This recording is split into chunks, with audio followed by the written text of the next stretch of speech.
نشست خبری سفیر آمریکا درباره 30 سال روابط ایالات متحده و تاجیکستان. سفیر از روابط دو کشور توصیف کرد و از میلیون‌ها دلار کمک آمریکا به تاجیکستان یاد نمود.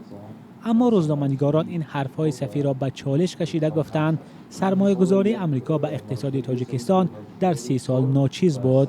جان مارک پامرشم گفت آنها حق مجبور کردن سرمایه‌گذاران را ندارند و هر کشور باید با فراهم آوردن شرایط سرمایه را جلب کند.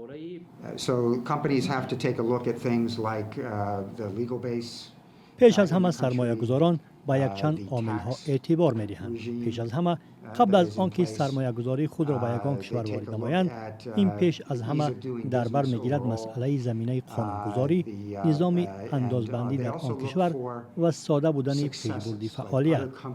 اینچنین آنها به دستاوردهای دیگر شرکت‌های خارجی در این یا آن کشور اعتبار می‌دهند که تا چه اندازه دیگر شرکت‌ها در همین کشور به موفقیت‌ها نائل گردیدند. یک سوال روزنامه‌نگاران از سفیر آمریکا این بود که آیا واشنگتن به مسئله محدود شدن آزادی‌ها در تاجیکستان دیگر چشم می‌پوشد؟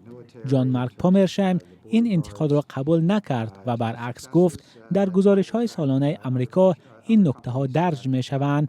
تمرکز اساسی سفیر آمریکا به همکاری دوشنبه و واشنگتن در مسئله مبارزه با تروریسم بود. پیش از همه ما شریکی خود را با جمهوری تاجیکستان در جاده مبارزه بر ضد تروریسم در سطح بلند ارزیابی می‌کنیم. از جانب دیگر این وابسته به آن خطر یا وضعیت در آسیای مرکزی و البته خطرهایی که از افغانستان به منطقه تهدید می‌کند. به یگان شبهه گفته می‌توانیم که در افغانستان خصوصا در قسم شمالی این کشور بعضی گروه‌های وجود دارند که آنها نیت دارند هم در داخل افغانستان و هم بیرون از آن عملیات‌های تروریستی انجام دهند.